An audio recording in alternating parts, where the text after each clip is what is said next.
لكم أعمالكم ويغفر لكم ذنوبكم ومن يطع الله ورسوله فقد فاز فوزا عظيما.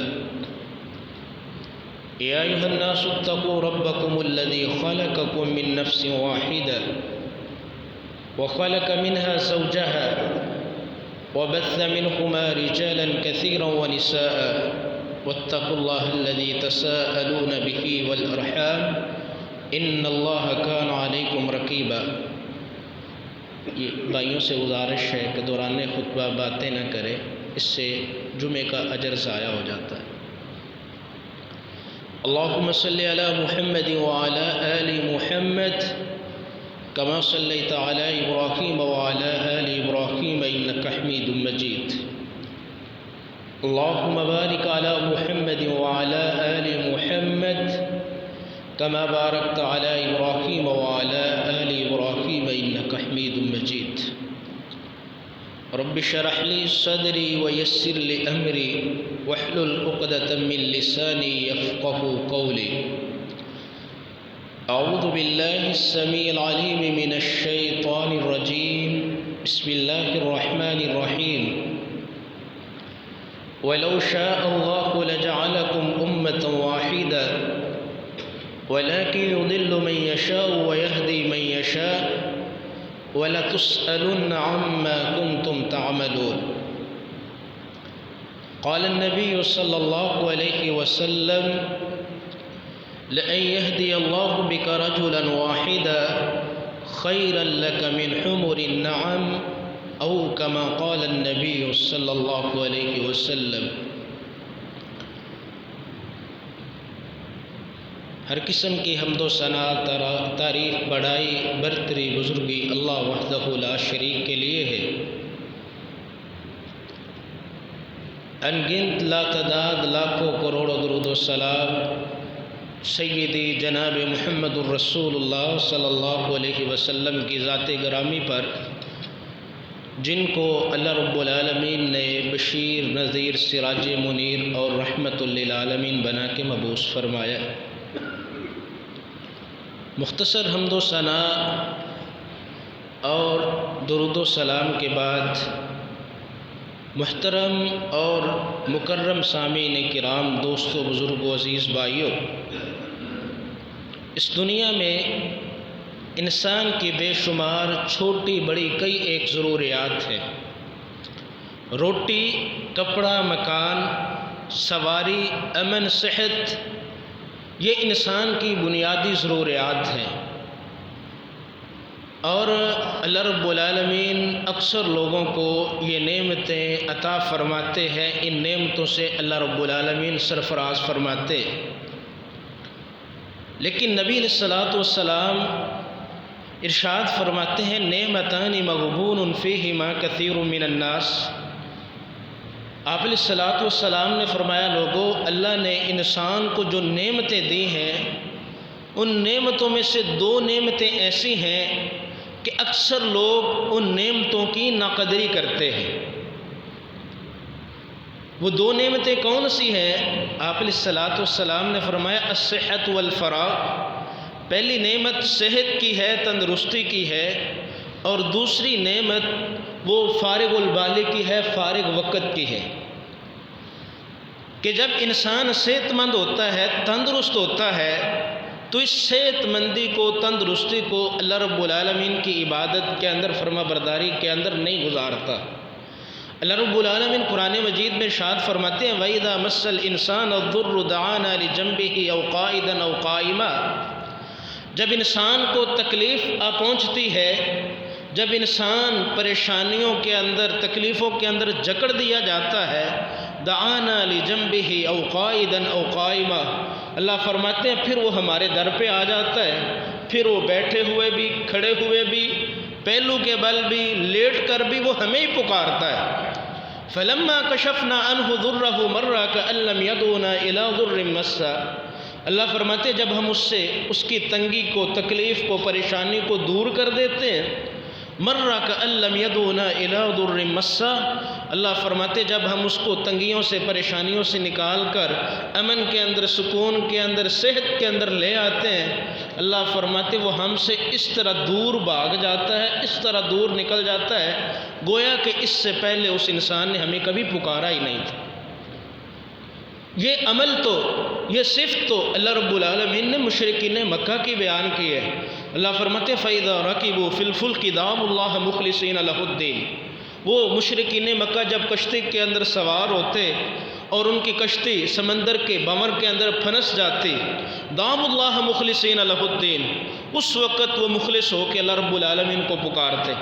فلما نجاہم الی البر اذا ہم یشرکون، اللہ فرماتے ہیں جیسے ہی ہم ان کو نجات دے دیتے وہ خشکی کی طرف نکل آتے، تو اللہ فرماتے ہیں اسی وقت سے ہم سے وہ اوروں کو شریک بنانا شروع کر دیتے، اللہ کے ساتھ اوروں کو شریک بناتے کہ ہمیں بچانے والا جو ہے فلاں ہمارا بت ہے، فلاں ہمارا مددگار ہے۔ اللہ فرماتے اس وقت ہمیں وہ چھوڑ دیتے، پکارنا چھوڑ دیتے اور اس نجات کی نسبت کسی اور کی طرف کر دیتے۔ تو یہ دو نعمتیں ایسی ہیں، ایک صحت ہے کہ نبی علیہ الصلوۃ والسلام نے فرمایا اکثر لوگ جو ہے اس کی ناقدری کرتے ہیں، اور دوسرا فارغ البالی ہے، جب انسان کے پاس وقت ہوتا ہے تو اس وقت وہ انسان اس وقت کو نادانی کے اندر گزار دیتا ہے، کہتا ہے ابھی بڑا وقت پڑا ہے، لیکن جب وہ مشغول ہو جاتا ہے تو اس وقت وہ اس وقت کو یاد کرتا ہے کہ کاش اس وقت میں کچھ کر لیتا جب میرے پاس وقت موجود تھا، لیکن اس وقت وہ وقت گزر چکا ہوتا ہے۔ عربی زبان کا ایک مقولہ ہے کہ الوقت هو الحیات ان اضاعته اضاعت حیاتک، یہ وقت زندگی ہے، جس انسان نے وقت کو ضائع کر دیا گویا کہ اس انسان نے اپنی پوری زندگی کو ضائع کر دیا۔ تو اللہ رب العالمین کی کئی ایک نعمتیں ہیں، ان نعمتوں میں فارغ البالی بھی، صحت بھی، امن بھی، یہ اللہ رب العالمین کی نعمتیں ہیں۔ بعض نعمتیں ایسی ہوتی ہیں جن کا تعلق دنیا کے ساتھ ہے، جب انسان جو ہے اس دنیا سے کوچ کر گیا، فوت ہو گیا، وہ نعمتیں ختم ہو گئیں۔ بعض نعمتیں ایسی ہیں کہ ان نعمتوں کا انسان کو فوت ہونے کے بعد بھی فائدہ پہنچتا ہے، اور انسان ان نعمتوں کا وہ محتاج اور ضرورت مند ہوتا ہے۔ میرے بھائیوں، ان نعمتوں میں سب سے بڑی نعمت اسلام کی نعمت ہے، ہدایت کی نعمت ہے۔ ایک انسان کو دنیا کی نعمتیں نہیں ملے، لیکن اس آدمی کو ایمان جیسی دولت مل گئی، ہدایت مل گئی، اس آدمی کو سمجھ لینا چاہیے کہ اللہ رب العالمین نے ہر طرح کی خیر اس آدمی کے جولی کے اندر ڈال دی۔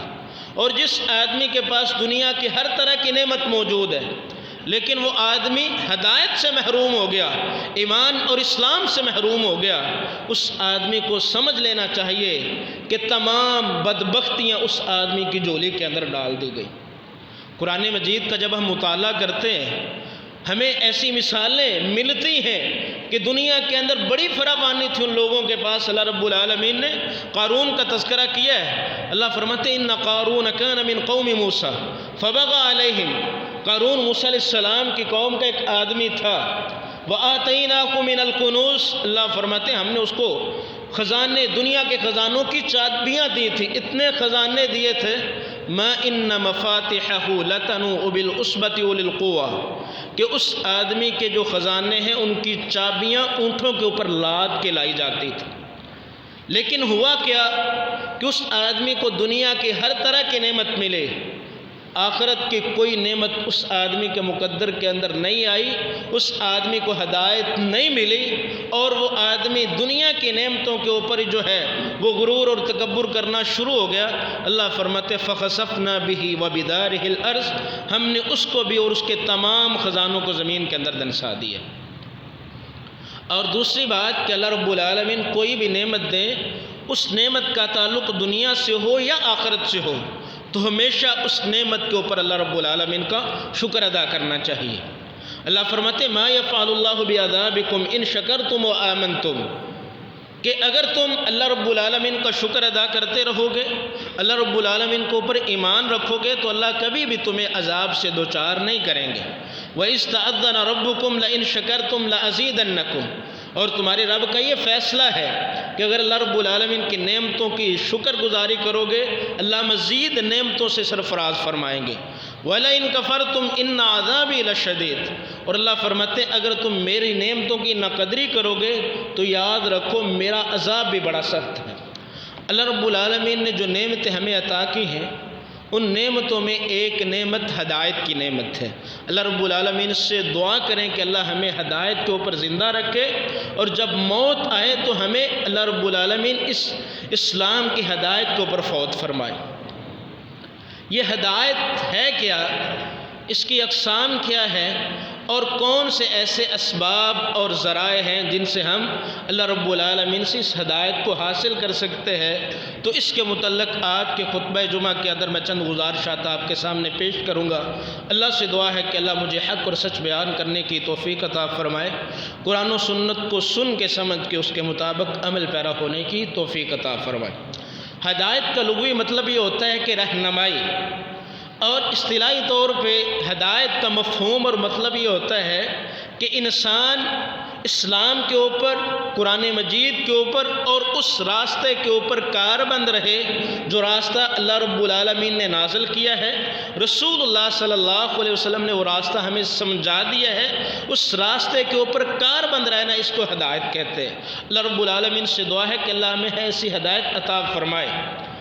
تو ہدایت جو ہے بنیادی طور پہ اس کی دو قسمیں ہوتی ہیں۔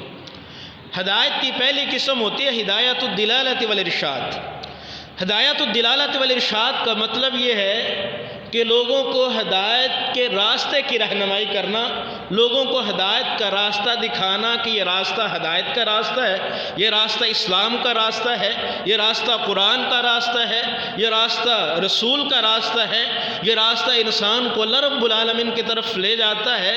تو یہ ہدایت کی یہ جو قسم ہے یہ اللہ رب العالمین نے اس کے لیے مجھے اور آپ کو بھی منتخب کیا ہے، اور اسی مقصد کے لیے اللہ رب العالمین نے انبیاء اور رسل کا سلسلہ جاری فرمایا۔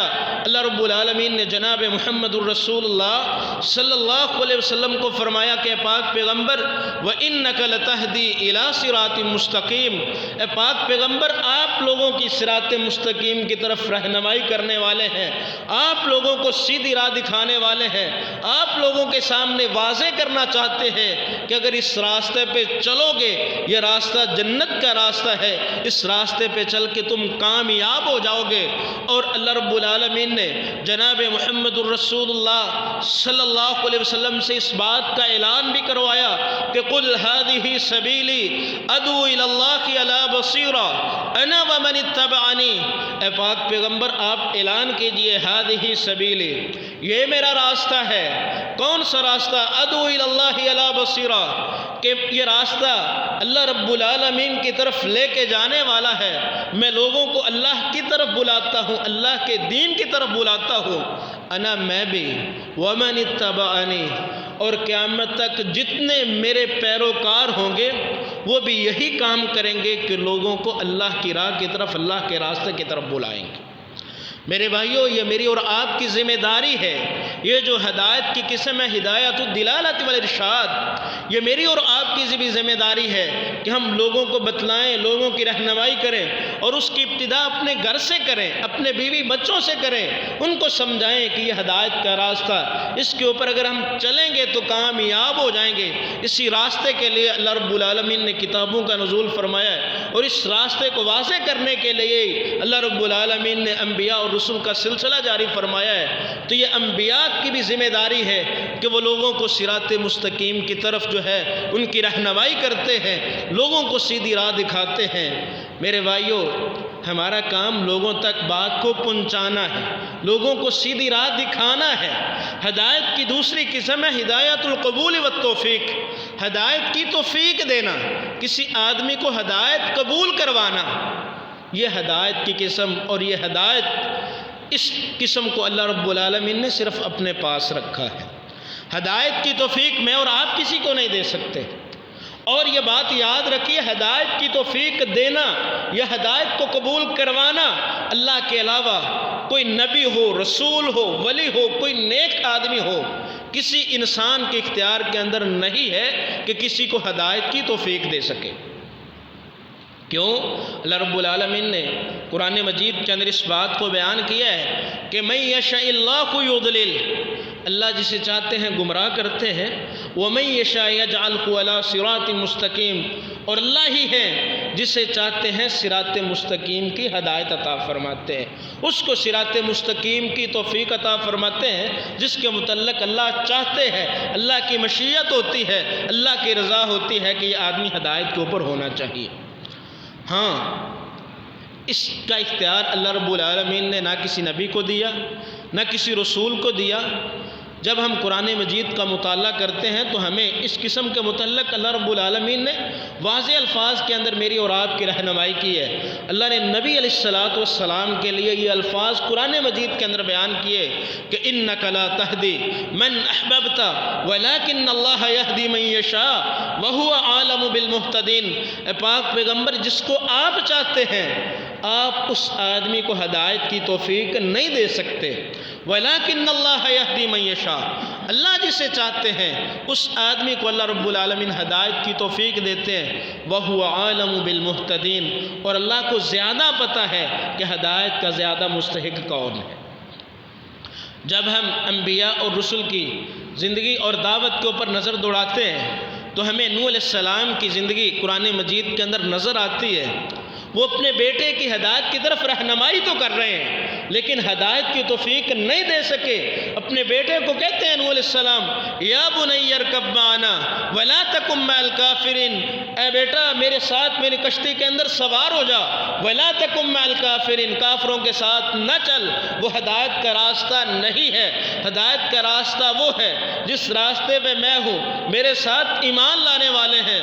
اس نے کہا سآوی الی جبل یعصمنی من الماء قال لا عاصم اليوم من امر اللہ الا من رحم۔ اللہ نے فرمایا، وہ آگے سے جواب دینے لگا نوح علیہ السلام کا بیٹا میں تو پہاڑ پہ چڑھ جاؤں گا، یہ پہاڑ مجھے سیلاب سے پانی سے بچا لے گا۔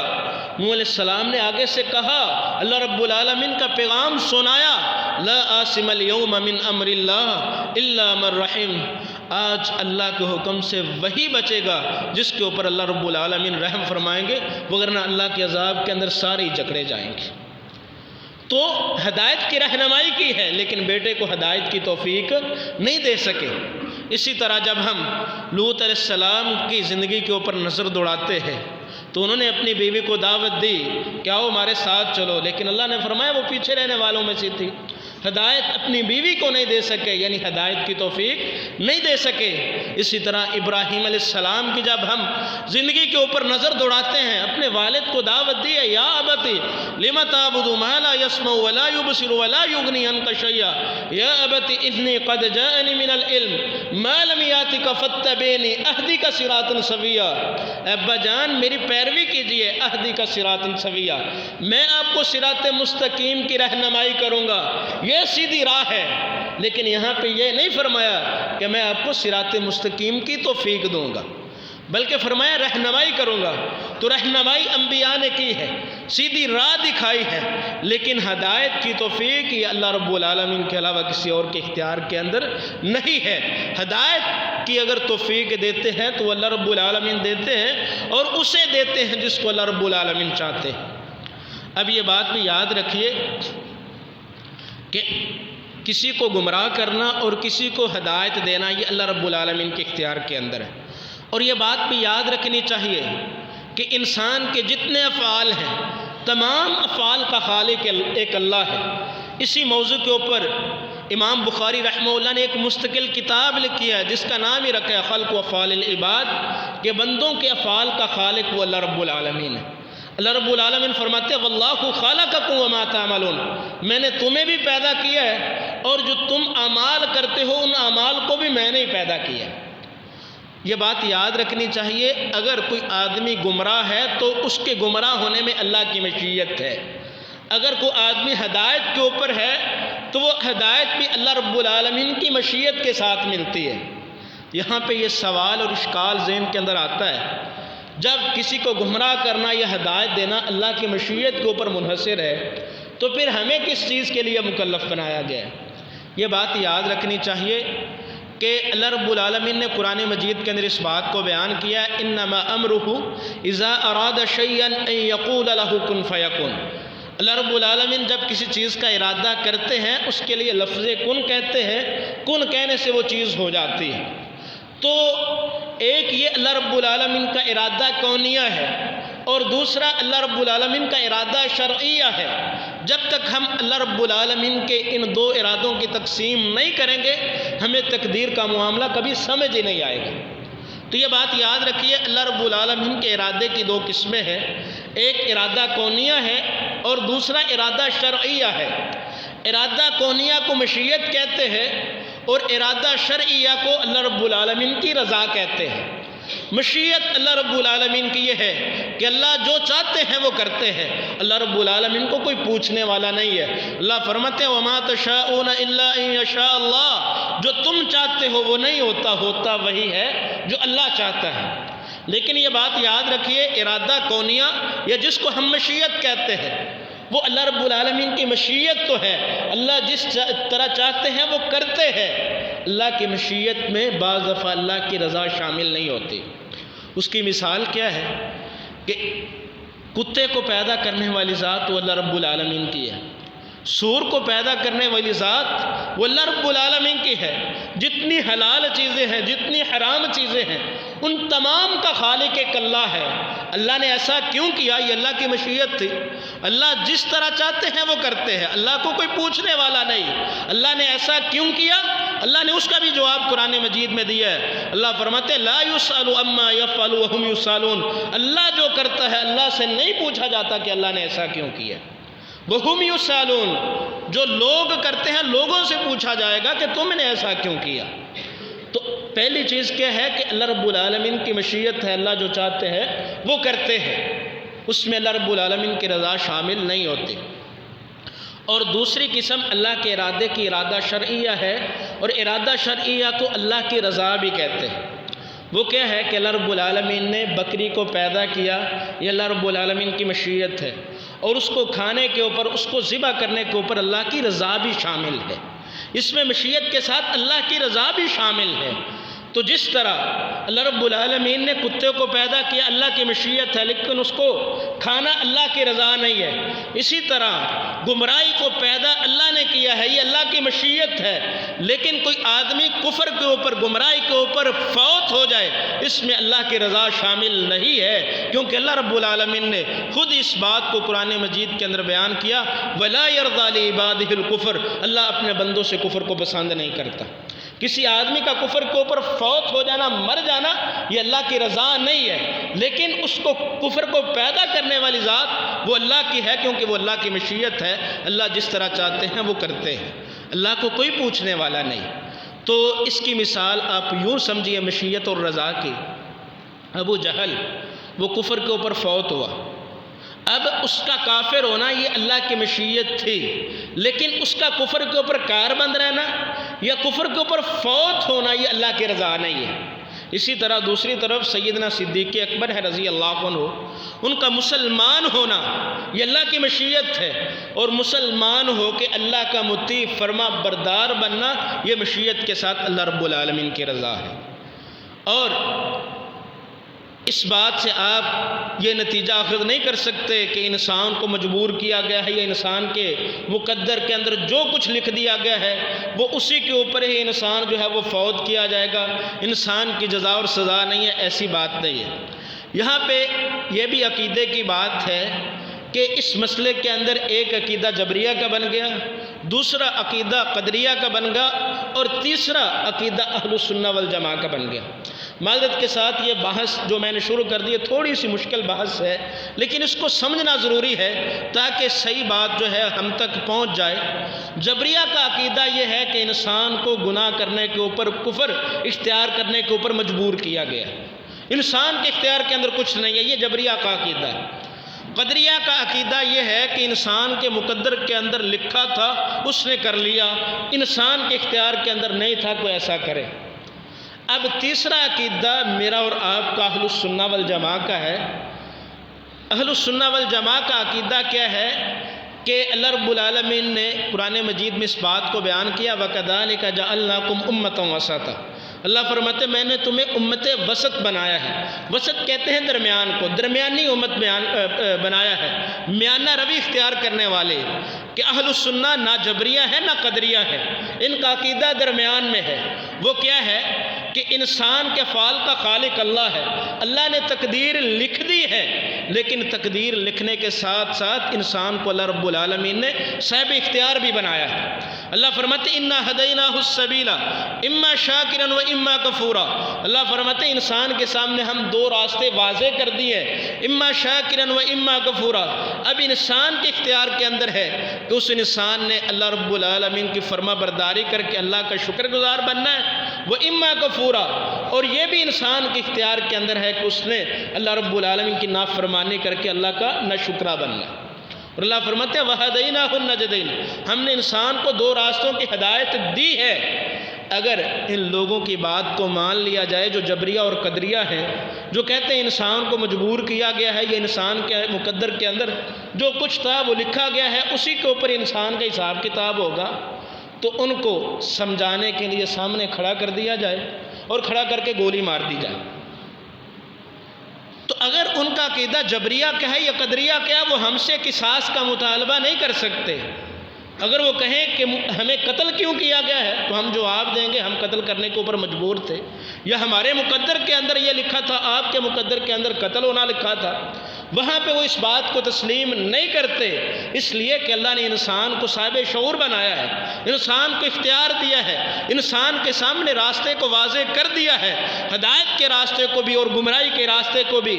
اور اسی راستے کو واضح کرنے کے لیے اللہ رب العالمین نے آسمان سے کتابوں کا نزول فرمایا، اور اس کی مزید رہنمائی کے لیے اللہ رب العالمین نے انبیاء اور رسل کا سلسلہ جاری فرمایا۔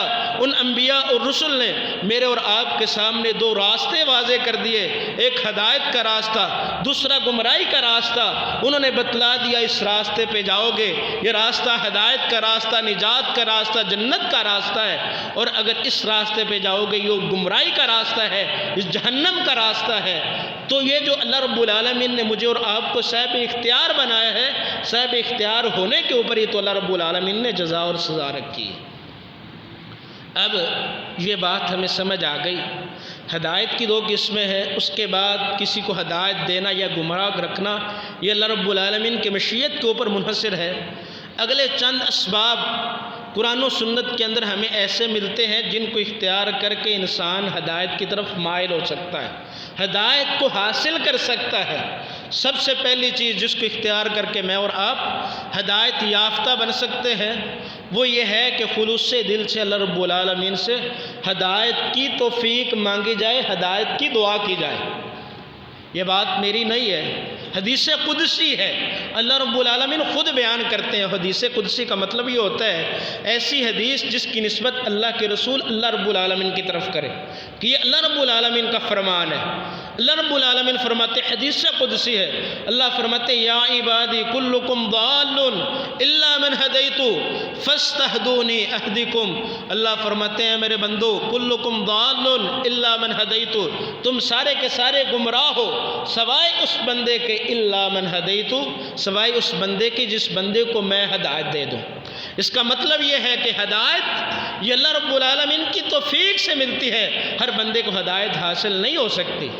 تو اللہ فرماتے ہیں کہ تم سارے کے سارے گمراہ تھے سوائے اس بندے کے جس کو میں ہدایت دے دوں، فاستہدونی اہدکم، اللہ فرماتے ہیں تم مجھ سے ہدایت مانگو میں تمہیں سیدھی راہ دکھاؤں گا، میں تمہیں ہدایت دوں گا۔ میرے بھائیو یہ ہدایت کوئی سستی چیز نہیں ہے، رخیص چیز نہیں ہے، یہ بازار سے ملنے والی چیز نہیں ہے۔ آپ نے ہدایت کی اہمیت اور فضیلت کا اور اس کی قیمت کا اندازہ لگانا ہے تو اس بات سے اندازہ لگائیے کہ اللہ رب العالمین نے ہر نماز کے اندر، نماز کی ہر رکعت کے اندر اس چیز کو نماز کا حصہ بنا دیا، رکن بنا دیا ہے کہ ہر آدمی ہر نماز میں، ہر نماز کی رکعت میں اللہ رب العالمین سے اس چیز کا سوال کرے کہ اہدنا الصراط المستقیم، اے اللہ مجھے صراط مستقیم کی ہدایت دے دے۔ اس کا مطلب یہ ہے کہ یہ سستی چیز نہیں ہے۔ اور یہاں پہ ایک اور چیز، حدیث قدسی ہے، سیدنا ابو ہریرہ رضی اللہ عنہ بیان فرماتے ہیں کہ اللہ کے رسول صلی اللہ علیہ وسلم نے فرمایا، اللہ فرماتے ہیں قسمت الصلاۃ بینی و بین عبدی نصفین، کہ اللہ فرماتے ہیں میں نے نماز کو اپنے اور اپنے بندے کے درمیان نصف نصف تقسیم کر لیا ہے۔ اذا قال العبد الحمد للہ رب العالمین یقول اللہ عز وجل حمدنی عبدی، جب انسان نماز میں کھڑے ہو کے اللہ رب العالمین سے یہ کہتا ہے الحمدللہ رب العالمین، حدیث قدسی ہے، اللہ اس آدمی کا جواب دیتے ہیں جو آدمی نماز میں یہ پڑھتا ہے۔ حدیث کے لفظ ہے اذا قال العبد، جب بندہ یہ کہے الحمدللہ رب العالمین، اللہ اس بندے کا جواب دیتے ہیں حمدنی عبدی، میرے بندے نے میری حمد بیان کی۔ اور جب بندہ یہ کہتا ہے الرحمن الرحیم، اللہ فرماتے ہیں مجدنی عبدی، میرے بندے نے میری بزرگی بیان کی ہے۔ جب بندہ یہ کہتا ہے مالک یوم الدین، اے اللہ تو قیامت کے دن کا مالک ہے، اللہ رب العالمین اس بندے کا جواب دیتے ہیں اثنا علی عبدی، میرے بندے نے میری ثنا بیان کی ہے۔ اور جب بندہ ہدایت کو مانگتا ہے، طلب کرتا ہے، اللہ فرماتے ہیں میرے بندے یہ میرے اور تیرے درمیان تقسیم ہے، ہدایت مانگنا تیرا کام ہے، توفیق دینا میرا کام ہے، تو نے مانگ لی میں نے تجھے ہدایت دے دی۔ لیکن یہاں پہ جو بات میں سمجھانے کی کوشش کر رہا ہوں وہ یہ ہے کہ نبی علیہ الصلوۃ والسلام نے فرمایا جب بندہ نماز میں یہ کہے الحمدللہ رب العالمین، اور ہمارے بعض بھائی ہیں جو نماز میں بھی کھڑے ہو کے ان الفاظ کو دہراتے نہیں ہیں، ذکر نہیں کرتے، سورہ فاتحہ نہیں پڑھتے، اللہ ان کا جواب کیسے دیں گے؟ حدیث کے لفظ تو یہ ہے اذا قال العبد، جب بندہ نماز میں یہ کہے الحمدللہ رب العالمین، اللہ اس کا جواب دیتے ہیں۔ اس کا مطلب یہ ہے کہ جو آدمی سورہ فاتحہ نہیں پڑھتے، اللہ ایسے آدمی کو نماز کے اندر جواب نہیں دیتے۔ یہ مسئلہ ہمیں حدیث سے سمجھ آتا ہے۔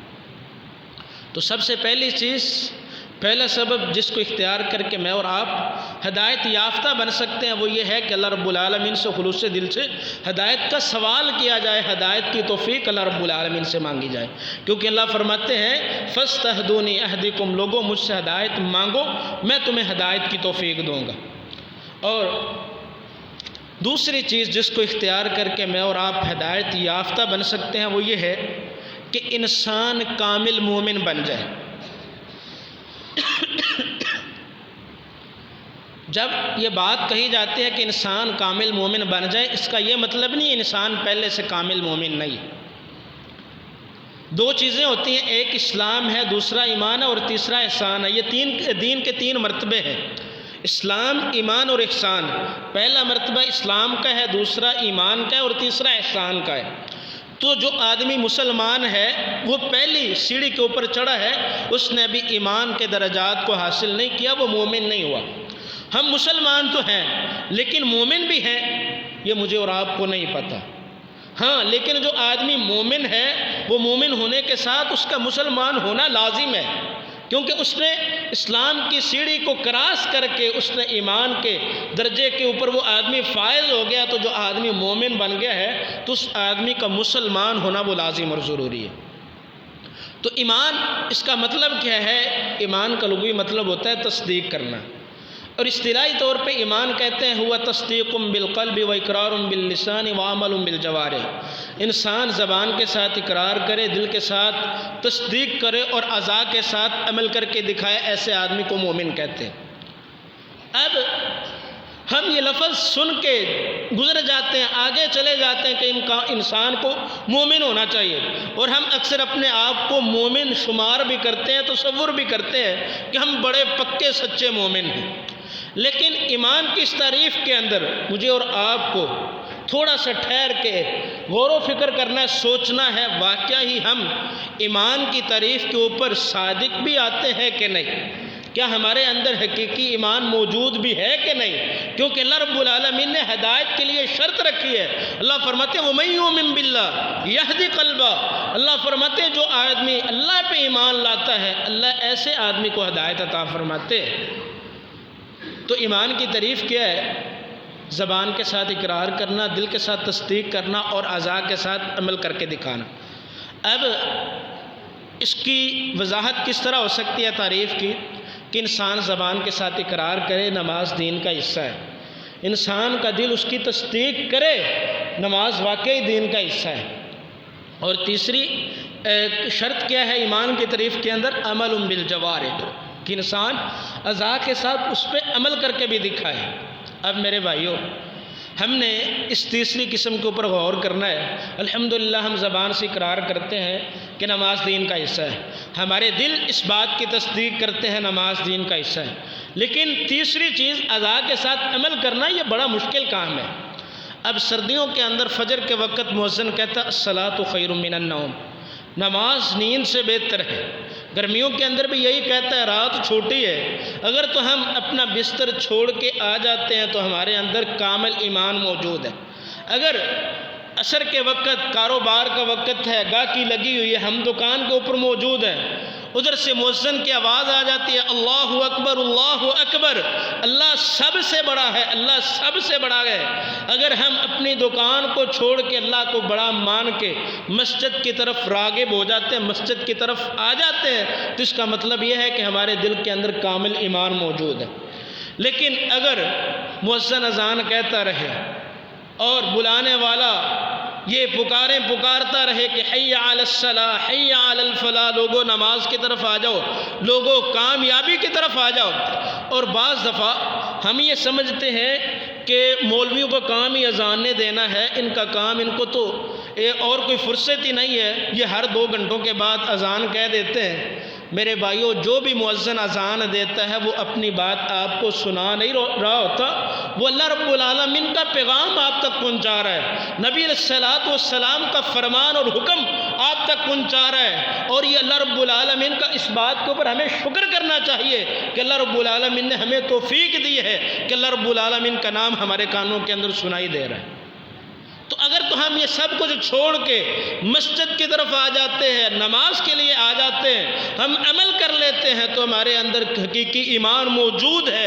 اگر حقیقی ایمان موجود ہے تو اللہ فرماتے ہیں وَمَن يُؤْمِن بِاللَّهِ يَهْدِ قَلْبَهُ، جو آدمی حقیقی طور پہ اللہ پہ ایمان لے آیا، اللہ ایسے آدمی کو ہدایت کی توفیق دیتے ہیں۔ اور اللہ رب العالمین دوسری آیت کے اندر فرماتے ہیں ان الذین آمنوا وعملوا الصالحات یہدیہم ربہم بایمانہم، وہ لوگ جو ایمان لائے، صرف ایمان نہیں لائے، وعملوا الصالحات، ایمان لانے کے ساتھ عمل صالح بھی کیے، نیک عمل بھی کیے، اللہ رب العالمین کے فرامین کے اوپر عمل بھی کیا، یہدیہم ربہم بایمانہم، اللہ ایسے لوگوں کو جو ہے وہ ایمان کی ہدایت عطا فرماتے ہیں۔ اللہ ہر بندے کو ایمان کی توفیق ہدایت کی نہیں دیتے، اللہ ان لوگوں کو ہدایت کی توفیق دیتے ہیں جو لوگ حقیقی ایمان والے۔ تیسری چیز جس کو اختیار کر کے میں اور آپ ہدایت حاصل کر سکتے ہیں، ہدایت کی توفیق اللہ ہمیں دے سکتے ہیں، وہ یہ ہے کہ ہدایت کے لیے محنت اور کوشش کرنا۔ گھر بیٹھ کے ہمیں ہدایت حاصل نہیں ہوگی، ہدایت کی توفیق نہیں ملے گی۔ اللہ رب العالمین فرماتے ہیں وَالَّذِينَ جَاهَدُوا فِينَا لَنَهْدِيَنَّهُمْ سُبُلَنَا، وہ لوگ جو ہمارے راستے کے اندر مجاہدہ کرتے ہیں، جہاد کا لغوی مطلب ہوتا ہے کوشش کرنا، محنت کرنا۔ اللہ فرماتے ہیں جو ہمارے راستے میں نکلتے ہیں، کوشش کرتے ہیں ہدایت کو حاصل کرنے کے لیے، تگ و دو کرتے ہیں، اپنے آپ کو تھکاتے ہیں، لَنَهْدِيَنَّهُمْ سُبُلَنَا، اللہ فرماتے ہیں ایسے لوگوں کو ہم اپنے راستے کی ہدایت دیتے ہیں۔ تو اس لیے اس کے لیے مسلسل جہد، محنت اور کوشش کی ضرورت ہے کہ انسان محنت کی جستجو کے اندر لگا رہے، اس کے لیے کوشش کرتا رہے، اللہ کے دین کے لیے اپنے آپ کو جو ہے وہ تھکا دے، محنت کرے، کوشش کرے۔ محنت کے بعد انسان کو کوئی ثمر حاصل ہوتا ہے، بغیر محنت کے کسان کو بھی جو ہے وہ اچھی کھیتی حاصل نہیں ہوتی۔ وَالَّذِينَ جَاهَدُوا فِينَا لَنَهْدِيَنَّهُمْ سُبُلَنَا، اللہ فرماتے ہیں جو لوگ ہمارے راستے کے اندر کوشش کرتے ہیں اسی آدمی کو ہم اپنے راستے کی ہدایت دیتے ہیں۔ اس کے بعد چوتھی چیز جس کو اختیار کر کے میں اور آپ ہدایت کے مستحق بن سکتے ہیں وہ یہ ہے کہ کثرت سے اللہ رب العالمین کا ذکر کیا جائے۔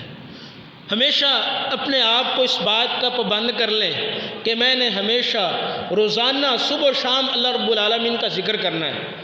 صبح شام کے ہمیں اذکار آنے چاہیے، رات سونے کے ہمیں اذکار آنے چاہیے، نماز کے بعد جو رسول اللہ صلی اللہ علیہ وسلم نے اذکار سکھائے وہ آنے چاہیے۔